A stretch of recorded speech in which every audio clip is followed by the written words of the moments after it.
It's that time again. We're talking about another Doctor Who Sixth Doctor Big Finish adventure. So I've got to play the clip. Even more of me.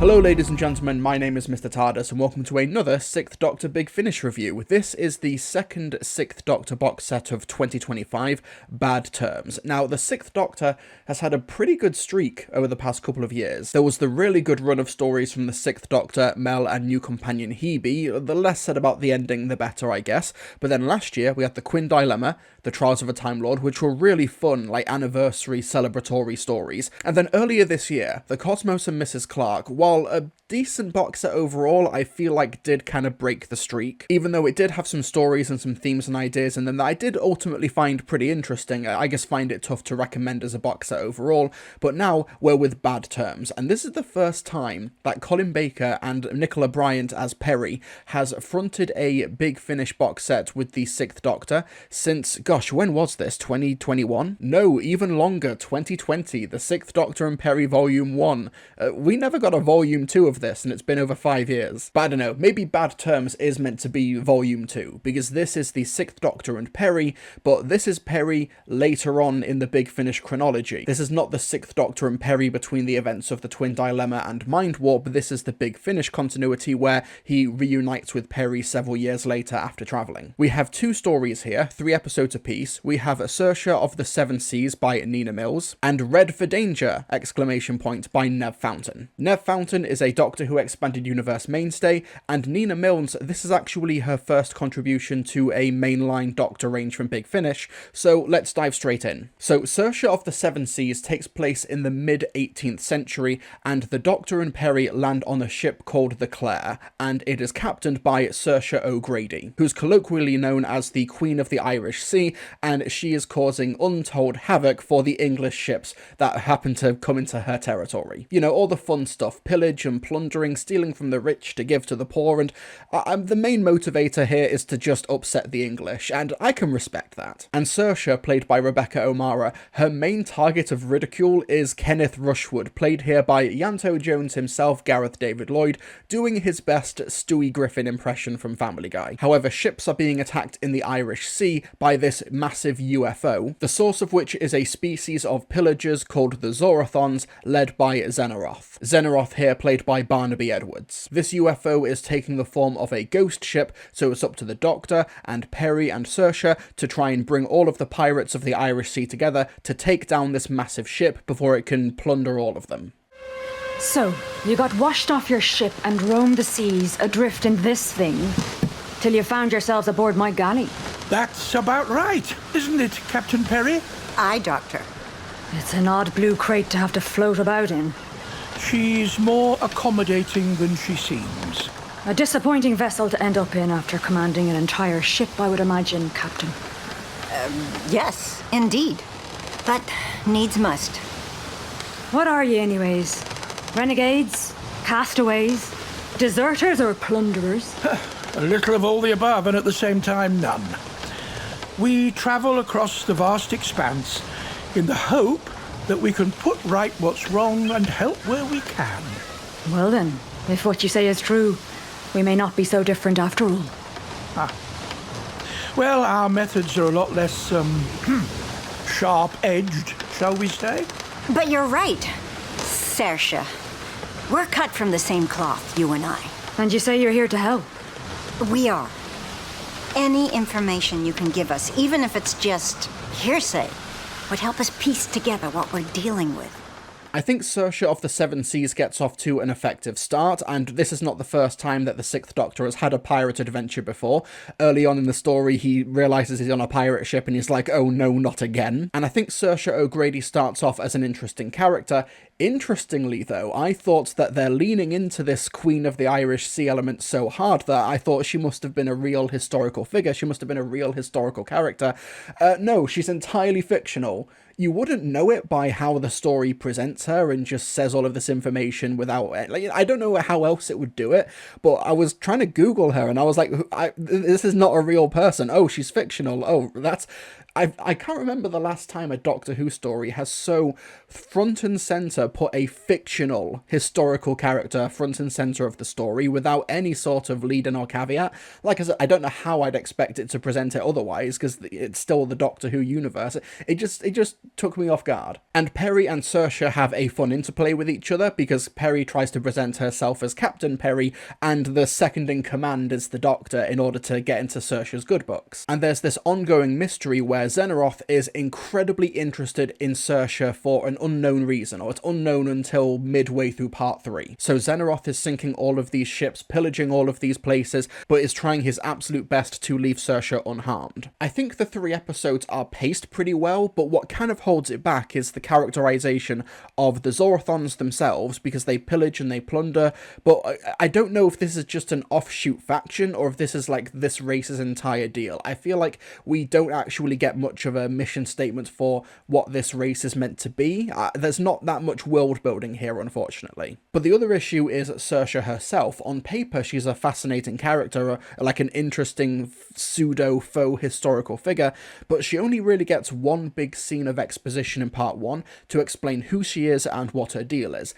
And apart from that, outside of part 1 of the story and her being effectively a plot device so that the Zorathons don't kill all of them immediately, she mainly exists as someone who interrupts scenes in order to throw a curveball, start a fight, do something very unmotivated by the plot, just to keep the story going because she's going off script. Like the Doctor and Peri, they're like, okay, let's have a truce, put your arms down, we're gonna sort this out. And then 3 or 4 scenes later, Saoirse's like, no, I'll kill everyone. And it's like, this happens like 4 times in the 3 episodes. The first time you kind of get it, but then Saoirse is just not recognizing the pattern here, and it becomes a bit frustrating to listen to. Saoirse of the Seven Seas, the titular character of the story, her main role is to just keep the plot going as opposed to being a 3-dimensional character, and it gets a bit frustrating. We also have another character, Adria, who's played by Amanda Shadeko. She's the survivor of a previous Zorathon attack, and she's in part 1. She disappears for a massive chunk of the story, and then she just comes out of nowhere again in part 3, and then she's meant to be the brand new leader of the pirates, and there's no arc here. She just goes from 0 to 10, seemingly off screen, and I didn't really believe it. Saoirse of the Seven Seas is a fun swashbuckling adventure, and I really liked Gareth David Lloyd, and I also think Rebecca O'Mara, while Saoirse is a bit difficult of a character to get a handle on, she unambiguously throws herself into the role with real energy and enthusiasm. I can't fault Rebecca O'Mara at all. She is really good. But they signpost the big twist way too many times. It did become quite predictable. It wasn't a matter of if but when you get to part 3, when you figure out what Saoirse's deal is. In regards to why Xenaroth is keeping her alive, just because a twist is predictable doesn't necessarily make it a bad twist, but like I said, they signal it so strongly that it's like, okay, just get to the point now. And for a story that's only 3 parts long, just over an hour long, I really shouldn't be feeling that. However, the second story in the Bad Terms box set is a much more interesting one to talk about because I think it really utilises the character of the Sixth Doctor specifically in much more unique ways. This is Red for Danger by Nev Fountain. So the Doctor and Peri find themselves in a young boys' boarding school, and they take up new identities as teachers, with the Doctor being Dr. Pretorius, who teaches history, and Peri being Professor Brown, who teaches biology. And this boys' school is surrounded by basically a perception filter where everybody from the outside and everybody in the school sees all of the students and the faculty as ordinary humans. However, it turns out that a massive chunk of them, including the students, are aliens. The boarding school is an extraterrestrial school where warlords and dictators and the worst of the universe send their kids to that school in order to build up their character and effectively make them into the horrible people they need to be. And the Doctor and Peri, the reason that they're there, and Peri is also taken up an identity as a man because it's a boys' boarding school, you can't have female faculty. They're at the school because the TARDIS received a distress signal of a boy with red hair crying out for help, and they want to try and save him. And the big mystery of the story is, who is this red-haired boy and how can they help him? And in the boarding school, the Sixth Doctor meets a boy there called Malcolm, played by Charlie Hamblet, and while he doesn't have red hair, he also is crying out for help in his own unique way. The entire teaching staff is extraterrestrial. So it seems. So they don't accept women, but they're happy to accept venomous porcupines and sentient liquids. The pupils don't seem very spooked to be taught by aliens. There's a credulity field, surrounds the whole school. Probably the town as well. It's a rather neat way of setting up extraterrestrial colonies on pre-first contact planets. Prevents people from noticing anything unusual. Normally, such a field's unbreakable. But as the unusual to us is incredibly usual, we've broken through. Exactly. I've been catching near glimpses of aliens out of the corner of my eye all morning. And I can tell you, it's not just the teachers. That boy who spoke to the headmaster. Alien. I'd need a better look now the credulity field's not affecting me, but I'd say he was a Ventrolian. Most of the boys are human, but I got the impression there's a definite sprinkling of extraterrestrials. Do you think this has anything to do with the red-headed child? Logic might suggest the child isn't from this planet, especially if he can make a telepathic link with the TARDIS. There must be some kind of connection. Right. Onward. I really, really want to talk about Red for Danger in a spoilerific way, but I can't because these reviews are meant to be spoiler-free. So what I'll say is that the way that the Sixth Doctor is tested as a character is so fascinating because it's basically Malcolm is holding a big secret that goes to the very core of the Doctor as a character. And it means that he has to have some form of self-reflection, and this is a rare story where we see the Sixth Doctor completely on the defensive, and it's a challenge that Colin Baker as an actor admirably rises to. It's a story that genuinely challenges the Doctor's approach to the way he travels through time and space, and it's also a story which makes him worried that his other incarnations have been keeping this specific secret from him about Malcolm and his connection to the school and everything here within, have been keeping this a secret because the Sixth Doctor could be seen as an unstable incarnation. And the way that makes him reflect on himself is so fascinating. And I can't remember the last time a Big Finish story, outside of a War Doctor adventure, went so deep into the DNA of an incarnation. Where, yeah, the Sixth Doctor started off as unstable in the Twin Dilemma, but has mellowed out over the years of adventuring, especially in Big Finish.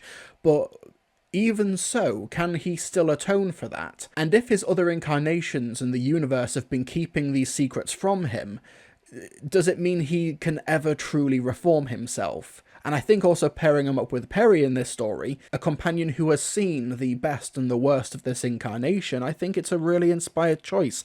And I think Nev Fountain has done a really fascinating job here, really dissecting the Sixth Doctor in the text of the story itself, but also metatextually on the Sixth Doctor's journey in the expanded universe. If you only watch the Sixth Doctor on TV, it's a bit of a let's say, a eclectic incarnation. But if you've been there throughout his entire journey as a character in the expanded universe, and I say entire, but predominantly Big Finish, and also some novelizations and comic strips as well, but predominantly Big Finish, then this is the type of adventure that would really hit home for you, especially if you have been listening to this incarnation for, how long was Sirens of Time? Over like a quarter of a century ago. And also the way that this incarnation can act as a potential role model, especially to the students in this boarding school, and how maybe some of the Sixth Doctor's more garish traits, how they could be perceived from the outside as the correct way to right the wrongs of the universe, and how Malcolm could potentially take the wrong lessons from that. But put all of that character work aside, I also adored the setting of this alien boarding school. So it's surrounded by, I said perception filter earlier, but in the story it's called a credulity field. For example, one of the teachers there is called Dr. Drylake, and he's played by Martin Martin Core, and he's actually a massive 6-7 foot tall cockroach, but he's got a credulity field on, so he looks like an average person. And this boarding school is specifically designed to celebrate hazing rituals, and it's meant to toughen these boys up, make them lack compassion, all of these things. And it kind of made me consider my own approach to boys' boarding schools, because part of me thought that maybe these boarding schools that you hear about, particularly in the UK, maybe it does produce these toxic people by accident because of the constant acquiescing to tradition. But this story kind of made me consider that, no, maybe that's actually the point of these schools, to turn these people deliberately cruel. Maybe that's part of the plan. Maybe groups in the UK, like the Bullingdon Club, who would go out and trash restaurants and then leave a tip for the staff to clean up, or go and find homeless people and burn money in front of them, or engage in bestiality hazing rituals. Maybe turning these people into cruel sociopaths with a disdain for life, maybe that's the whole point. And the Bullingdon Club has produced many prime ministers in recent years. David Cameron, Boris Johnson. Maybe that's the whole point of these boarding schools now, to produce supposed leaders who are actual sociopaths who want you dead. The fact that a setting like that and commentary like that exists in a story that's like, okay, we have this brilliant setting, this great idea, but actually let's use that as a springboard for a complete dissection of the Sixth Doctor metatextually as a character. That takes real cojones from Nev Fountain as a writer, and I think he pulled it off. I think this is a really strong 3-part story. The cliffhangers are killer. The performances are really strong. I wish Peri had a bit more to do. She does have a B plot where she's left behind at the school while the Sixth Doctor is doing all this stuff with Malcolm. I kind of wish she had more to do and a bit more agency, but because of the setting of the story where she has to pretend to be a male professor with this faulty device which is causing her to flicker in and out of these different identities, I think Nev Fountain probably did the best in that situation with what he could, but part of me still kind of wishes that there was a bit more Nicola Bryant in this. And the closing minutes, the ending of the Bad Terms box set, sets up what could potentially be a new status quo for the Sixth Doctor Big Finish adventures moving forward, or at least this new chapter in the chronology for them with the Sixth Doctor and Peri's adventures. Like I said, no spoilers, but I found it a really fascinating listen, and one of my favourite stories from a Big Finish box set of 2025 so far. Red for Danger is so fascinating. I really, really loved listening to it. Searcher of the Seven Seas is a fun, swashbuckling adventure with a few character issues that hold it back, but Red for Danger almost justifies the price of admission on its own if you are invested in the Sixth Doctor as a character, and honestly, if you are listening to the Sixth Doctor on Big Finish, then you probably already are. So that's the end of the Sixth Doctor's adventures for 2025. We've got 2 box sets coming out next year, one in May and one in August. I presume at least one of these is going to continue with that Bad Terms cliffhanger ending. So, they've not announced any casting or any details of there, so I'm not going to dive into spoilers or give the game away yet or anything, but presumably when they announce details of one of these box sets, the ending of this is going to become public knowledge, and it's going to be an interesting discussion to have. But yeah, that was Doctor Who, the Sixth Doctor Adventures Bad Terms. What did you folks think of the release, if you've listened to it already? I really want to know your thoughts in the comment section down below. And yeah, be sure to subscribe for more Doctor Who Big Finish reviews. And folks, I'll see you all next time.